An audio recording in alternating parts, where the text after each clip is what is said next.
Maintenant, la phase 3 va vous montrer ici que, selon les Bibles classiques, que Jésus a fait ouvertement une fausse déclaration, c'est-à-dire une fausse accusation.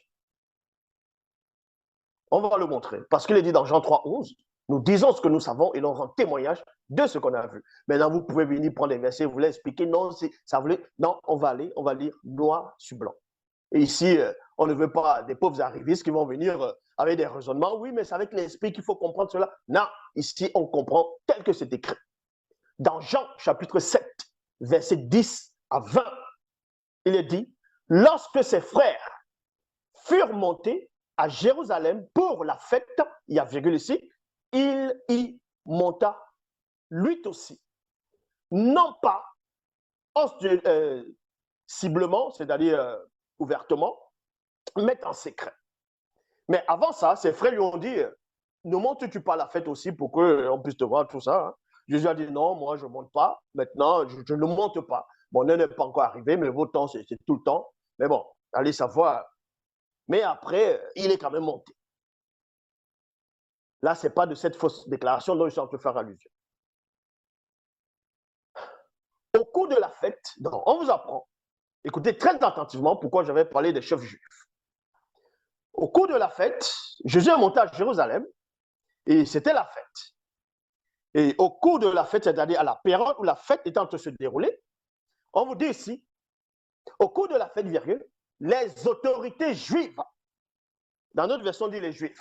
Non, il faut bien préciser pour que vous puissiez mieux comprendre pourquoi Jésus va faire une fausse accusation.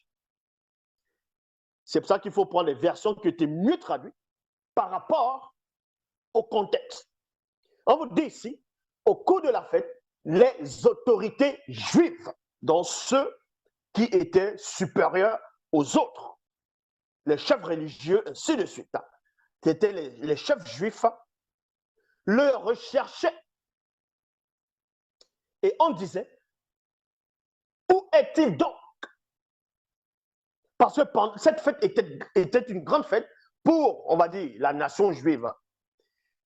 Et les chefs juifs, les autorités juives, pour eux, se disent, bon, forcément, Jésus va être là. Et ça va être une bonne occasion pour se saisir de lui, parce qu'on vous apprend que les autorités juives cherchaient à faire périr Jésus. Donc, c'est une bonne occasion pour se saisir de lui. Dans la foule, virgule, les gens, quand on dit les gens ici, ce n'est pas les autorités juives. Parce que dans d'autres versions, on va dire, dans la foule, les juifs discutaient beaucoup. Certes, les juifs vont discuter là, dans la foule, mais cette foule-là, il n'y avait pas des autorités juives dedans. Ce n'étaient pas les chefs juifs. Ce n'étaient pas les autorités juives ici. Donc, dans la foule, les gens discutaient beaucoup de lui. Lui, c'est qui? Jésus. Les uns disaient, c'est quelqu'un de bien. Point. D'autres disent, non, il trompe les gens. Il y a point ici. Bien sûr, personne ne s'exprimait publiquement à son sujet. Pas peur des autorités juives. Vous comprenez le français ou pas? Ça veut dire que ceux qui parlaient la foule, ce n'étaient pas les autorités juives dans cette foule-là. Mais ils avaient peur de parler publiquement à cause des autorités juives, ces autorités juives qui cherchaient à faire périr Jésus. Quand la moitié de la fête fut passée, virgule, Jésus monta au temple. Donc, quand la moitié de la fête fut passée, Jésus est monté au temple. Donc, en montant au temple, il va trouver forcément d'autres personnes là-bas, mais en ce moment, vous allez comprendre qu'il n'y avait pas des autorités juives qui le cherchaient pour le faire périr. Montant au temple et se mit à enseigner.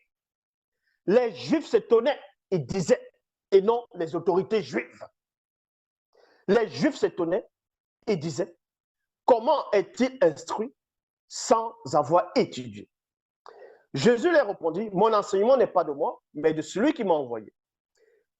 Quelqu'un veut-il faire la volonté de Dieu? Il saura si cet enseignement vient de Dieu ou si je parle de ma propre initiative. Celui qui dit ce qui vient de lui-même, celui-là cherche sa propre gloire.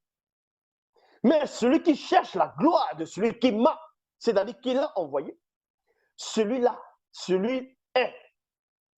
celui-ci plutôt, est véridique.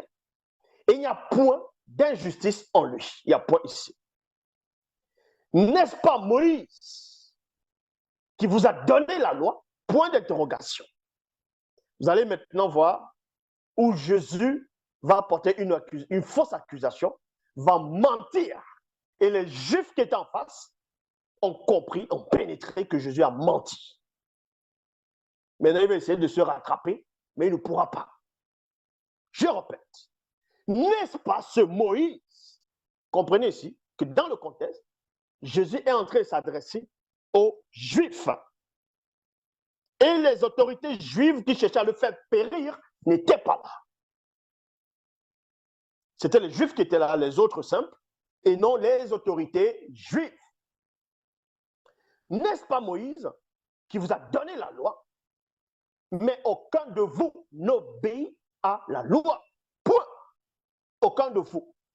Vous, c'est qui? Il s'adresse ici à la foule, c'est-à-dire aux gens où il enseignait dans le temple.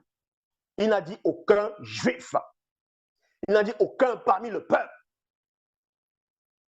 Il a dit plutôt aucun de vous. Vous, c'est qui? C'est ceux qui sont en train de l'écouter. Voilà comment on doit comprendre le sens des phrases, des mots. Ça, c'est ce qu'on appelle la précision. Donc, aucun de vous qui est ici présent. Oui, aucun de vous. Moïse vous a donné la loi. Non, certes, il a donné la loi à la nation juive, selon les Bibles classiques, mais il est en train de répéter ça maintenant à ceux qui sont en train de l'écouter ici. Mais aucun de vous n'obéit à la loi. Aucun de vous n'obéit à la loi. Parce qu'en ce moment, il ne peut pas parler à toute la nation juive, selon les Bibles classiques, que toute la nation juive n'obéit pas à la loi de Moïse. Ça revient à dire que même sa maman n'obéit pas à la loi. Ça revient à dire que, puisque au temps de Jésus, il y avait, selon les Bibles classiques, il y avait des prêtres qui étaient soumis à Dieu. Il y avait des sacrificateurs. Il y avait des prophètes, des prophétesses qui étaient néanmoins, qui étaient soumis. Donc, il ne pouvait pas parler à tout un peuple. Il s'adressait à ceux-là qui étaient en ce moment face à lui, autour de lui. Voilà maintenant, il dit ici, pourquoi cherchez-vous à me tuer? Point d'interrogation. Donc Jésus pose la question à ceux qui sont en face de lui et non à toute la nation juive. Parce que Marie, sa mère, ne cherche pas à le tuer. Ses frères de chair, de sang, ne cherchent pas à le tuer. Les Nicodème, tout ça, ne cherche pas à le tuer. Il y a les Pierre, tout cela ne cherche pas à le tuer en ce moment. Donc, il s'adressait à ceux qui étaient en face. C'est ça qu'il dit ici. Pourquoi cherchez-vous, vous c'est qui, ici présent, à me tuer? Ça, c'est une fausse déclaration. Les Juifs qui étaient en face de Jésus, ce n'étaient pas ceux-là qui cherchaient là à le tuer. C'était plutôt les autorités juives. Et les Juifs qui étaient là le savaient. C'est pour ça qu'ils vont répliquer, ils vont dire ceci. Les Juifs lui répondirent, tu as un démon. Qui est-ce qui cherche à te tuer? Voilà la question. Ça veut dire quoi? Qui parmi nous ici? Parce que nous savons que c'est nos chefs religieux, c'est nos supérieurs, c'est le chef de la nation juive qui complote, qui veut se saisir de toi, qui veut te faire périr. Mais pourquoi tu nous mets dans le même lot? C'est pour ça qu'il lui dit ici, mais tu as un démon. Tu as un démon. Qui est-ce qui cherche à te tuer? Donc tu deviens parano. C'est pour ça que même ses frères de sang, à un moment donné, avaient dit, il a perdu la raison. Il est hors de sens. Donc, les Juifs ici présents vont dire la même chose en disant, tu as un démon. Qui est-ce qu'est-ce qui cherche à te tuer? Mais en gros, tu vas te raconter du n'importe quoi. Nous, on t'écoute, certes, tu nous accuses qu'on n'obéit pas à la loi de Moïse, tu nous accuses de ceci et cela, mais dire qu'on veut te tuer, mais tu es en train de délirer. Voilà une accusation, voilà une fausse accusation, puisque, je le répète ici, les Juifs présents devant lui ne cherchaient aucunement à le faire périr. C'était plutôt les chefs, les autorités juives qui cherchaient à faire périr Jésus. Là, dans ce contexte-ci. On ne va pas mélanger qu'un autre jour, dans un autre passage, les Juifs cherchent à le faire périr là-bas. Ils ne sont pas des autorités juives. Ici, dans ce livre de Jean, par rapport à ce verset, à ce chapitre qui cherche à le faire périr, et non les Juifs qui sont en face. Donc, il va accuser les gens injustement. Jean chapitre 7, versets 25 à 26. Alors, quelques personnes de Jérusalem dirent, n'est-ce pas celui qu'on cherche à faire périr? Ça veut dire quoi ici? Donc, quand vous lisez après le contexte, dans la conversation, on vous dit aussi que pendant que Jésus était en train de parler, la foule, les Juifs qui étaient là, auraient désiré, dans d'autres versions, se saisir de lui et donc le tuer. Parce qu'il était en train de les accuser injustement. Il les jugeait. C'était des fausses accusations qu'il était en train de faire ici. C'est ça qu'on lui dit, mais tu as un démon. Donc, et plus tard, on vous apprend. Alors, quelques personnes de Jérusalem dirent, n'est-ce pas celui qu'on cherche? Ça veut dire quoi? Il faut comprendre le sens des mots et du langage. Quand on dit, n'est-ce pas celui qu'on, le qu'on la symbolise que le qu'on veut montrer que ceux qui cherchent à le faire périr, les chefs, c'est-à-dire les autorités juives, ils ne sont pas là devant Jésus en train d'écouter ce qu'il est en train de dire. C'est pour ça que ces personnes de Jérusalem disent, n'est-ce pas celui qu'on cherche à faire mourir? Donc, ceux qui parlent ici font la distinction entre le con qui va représenter les autorités juives et la différence et les juifs qui sont là en face de lui, qui sont en train d'écouter ce qu'il dit.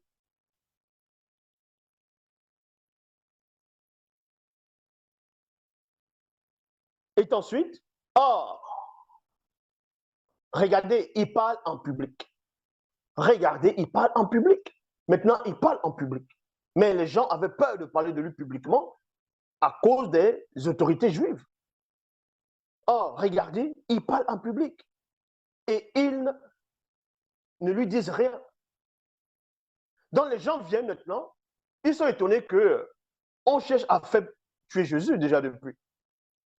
Mais il est en train de parler en public, les autorités juives là sont voilà. Forcément, ils ont entendu ils entendent la foule, les gens vont parler. C'est pour ça qu'on vous dit ici, les chefs seraient-ils finalement convaincus que celui-ci est le Christ? Maintenant, il y a des Mongols qui vont dire, quand on dit ici, les chefs seraient-ils finalement convaincus que celui-ci est le Christ? Ça voudrait dire pour eux que les chefs sont là, ils sont en train de l'écouter, non?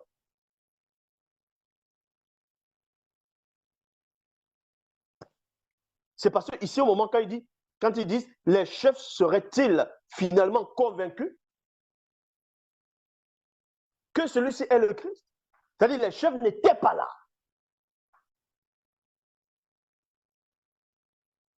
C'est pour ça qu'on vous dit maintenant plus tard, dans Jean chapitre 7, verset 32, les pharisiens entendirent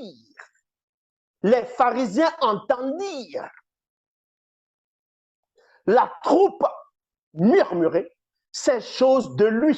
De lui de qui? De Jésus. Et les pharisiens, virgule, et les principaux sacrificateurs envoyèrent des huissiers plutôt, pour le prendre. Ça veut dire qu'ils n'étaient pas là quand Jésus parlait. Mais quand ils ont entendu les oui-dits, la foule,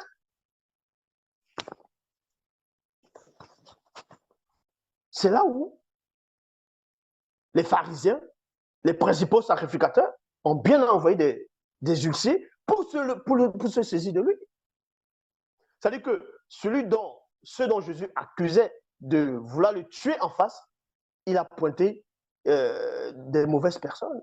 Il a accusé des mauvaises personnes. Ce n'était pas ceux-là qu'on devait accuser. C'est pour ça que ceux-là, ils ont rebondi, ils ont dit, mais attends, qu'est-ce que tu racontes? Tu as un démon. Qui c'est parmi nous ici, chef, à te faire périr? Eux, ils savent que ce sont nos chefs, mais toi, tu es en train de délirer, tu nous accuses là-dedans.